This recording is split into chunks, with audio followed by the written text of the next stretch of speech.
Hey everyone, welcome back. Today's story is about a soul that everyone, including the soul itself, believed was beyond saving. We're talking about a man who spent 40 years wrapped in despair, who died convinced that mercy had passed him by. But Padre Pio saw something no one else could see. He witnessed the moment this soul, trapped between darkness and light, finally turned toward heaven. If you've been following these stories, you know that Padre Pio had a gift most people never experience. He could see souls in purgatory, souls in transition, souls caught in the invisible battles between grace and despair. And what he saw that day changed how he spoke about mercy, about prayer, and about the souls we think are lost forever. This is the story of that soul and what Padre Pio learned from watching it rise. It happened one quiet morning in San Giovanni Rotondo. Padre Pio was praying alone in the chapel before the Blessed Sacrament, his rosary moving slowly through his scarred fingers. The friars knew not to disturb him during these hours.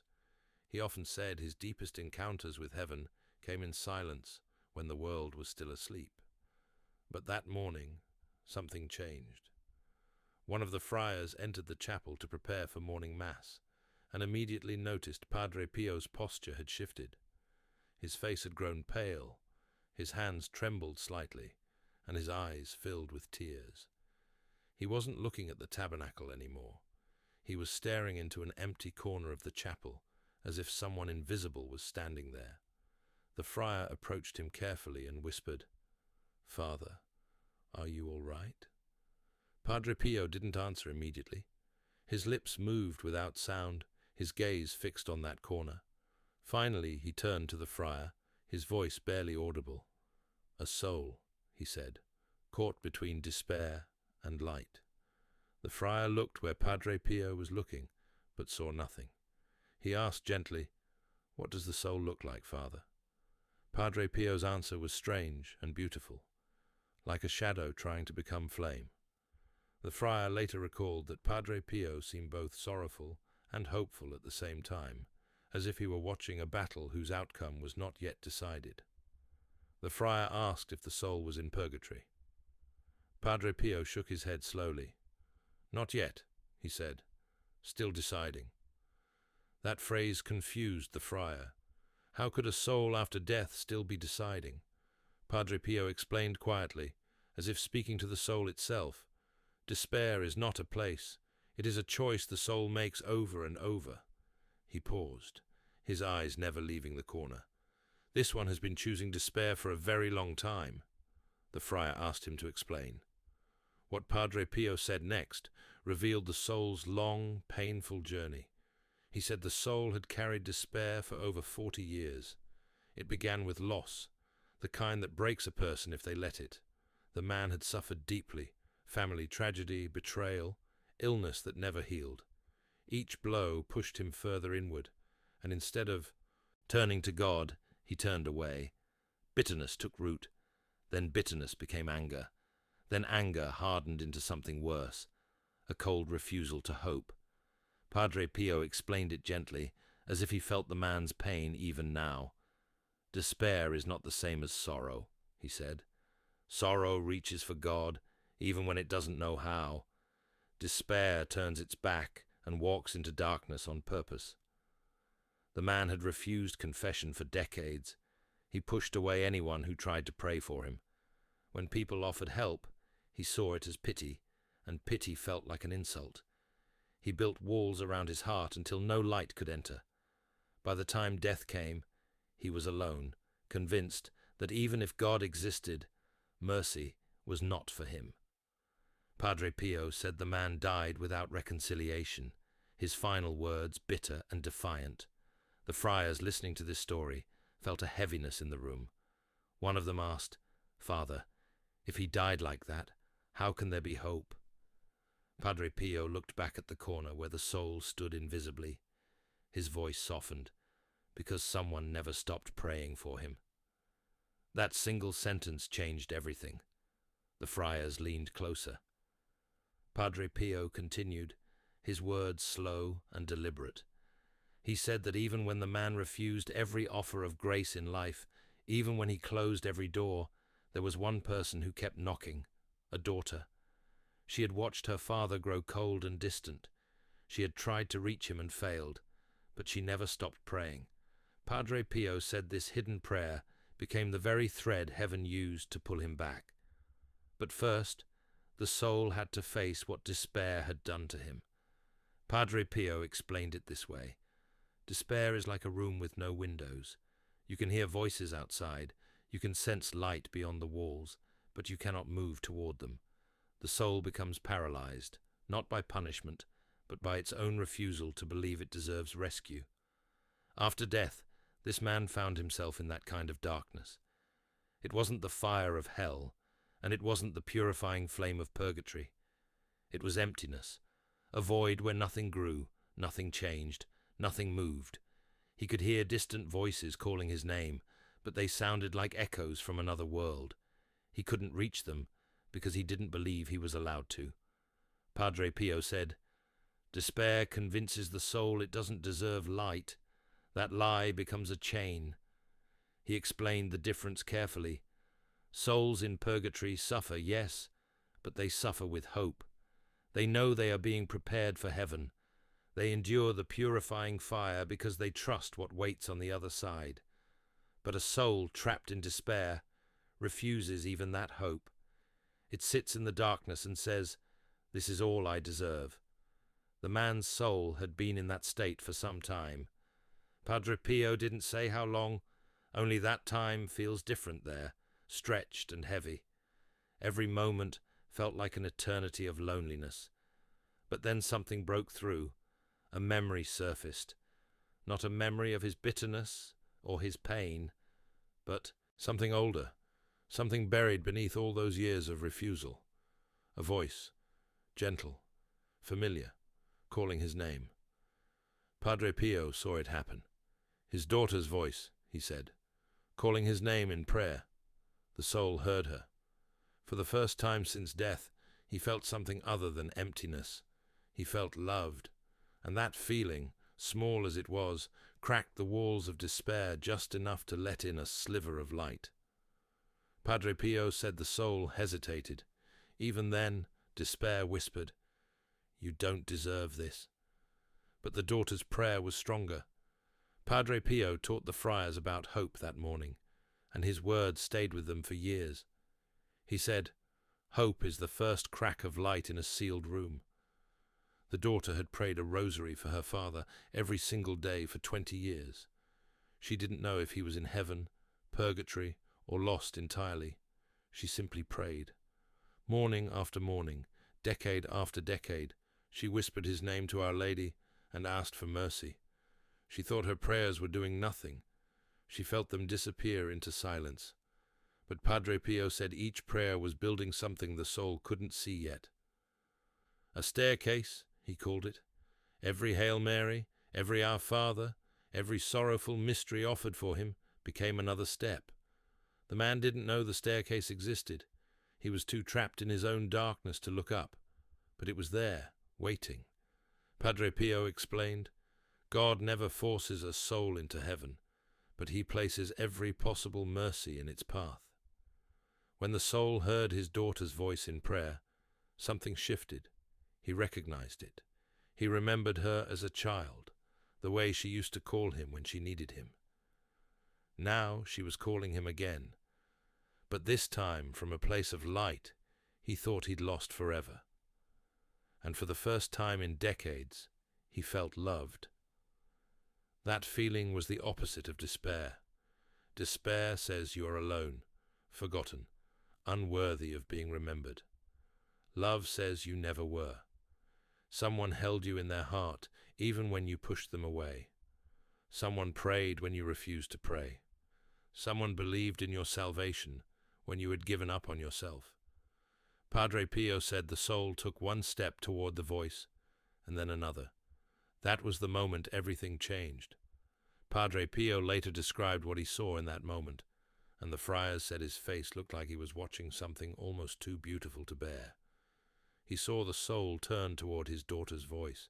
The darkness around him began to crack. not all at once, but slowly, like ice breaking in spring. Thin lines of light appeared in the emptiness, spreading outward from where the voice was coming from. The soul stood frozen for a moment, caught between the habit of despair and the pull of love. Then he whispered a single word: forgive. Padre Pio said that word was the key. The soul wasn't asking God to forgive him, not yet. He was asking forgiveness for refusing God's mercy for so long, for turning away, for believing the lie that he was beyond saving. That humility, small as it was, opened the door.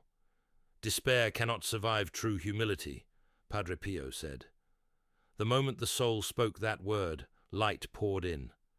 Not gradually, but all at once, like a dam breaking. The darkness that had surrounded him for so long couldn't hold against it. Padre Pio saw the soul's form begin to change.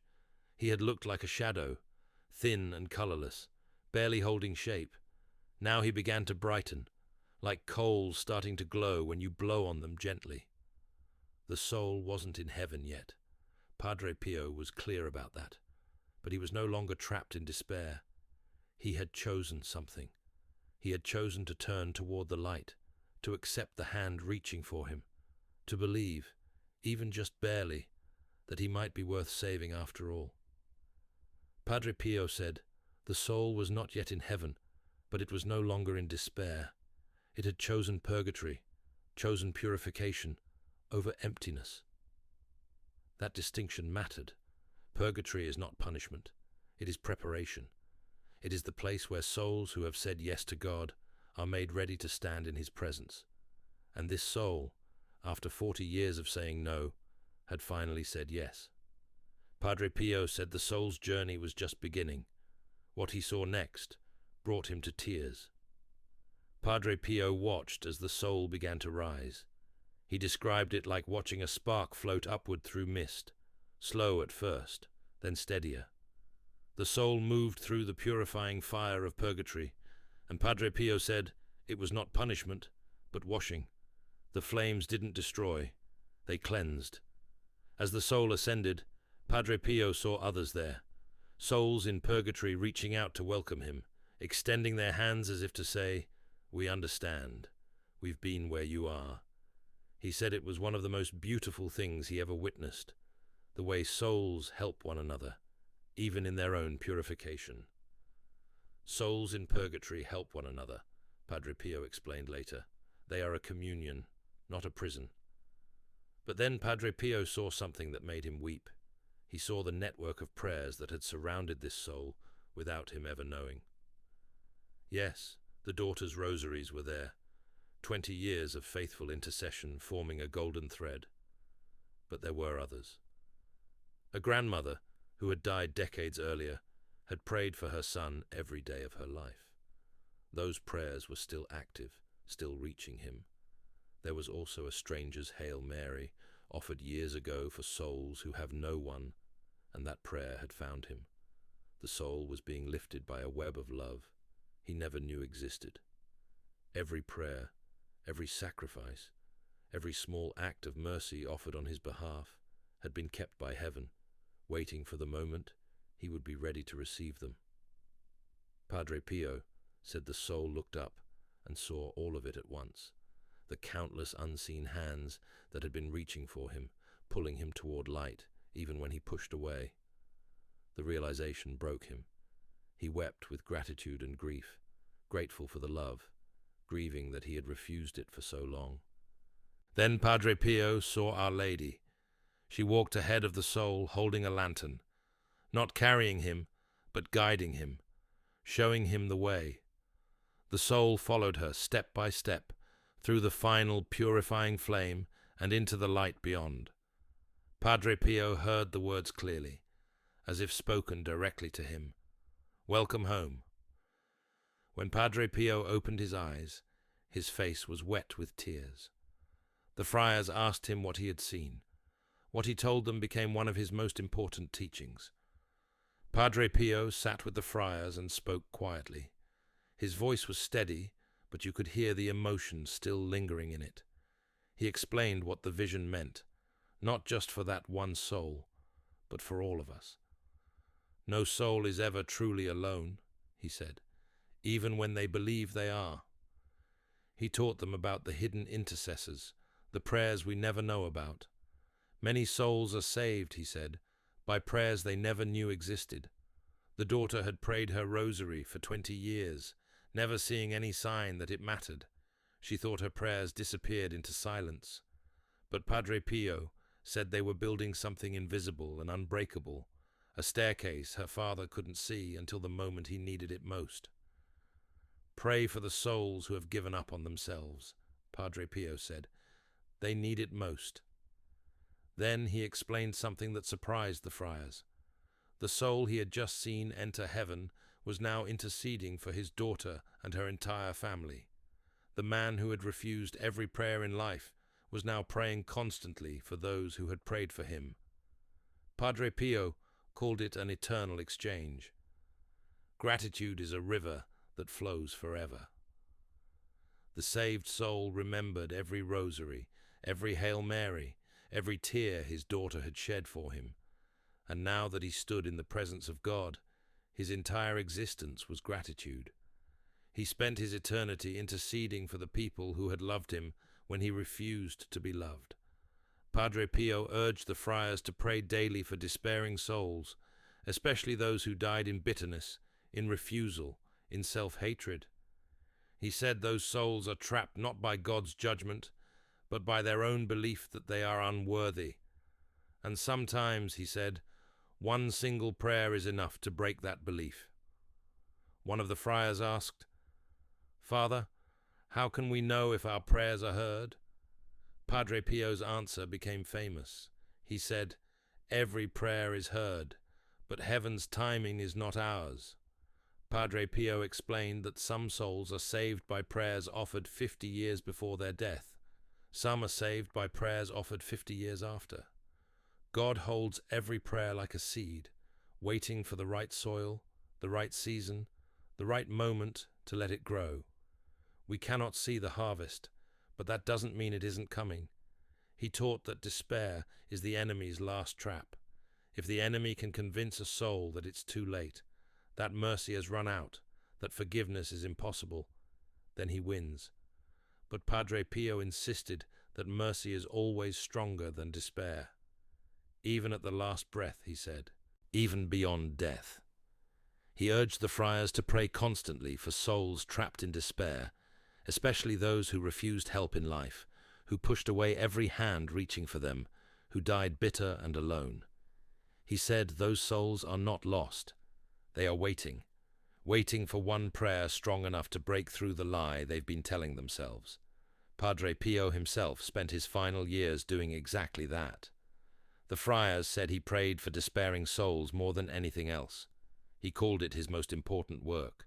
Not the miracles, not the stigmata, not the visions, but the quiet, hidden intercession for souls who believed they were beyond saving. The soul he saw rise from despair into divine light was not the first, and it was not the last. Padre Pio witnessed it again and again, proof that no soul is ever too far, no heart is ever too hard, no sin is ever too great for the mercy of God to reach.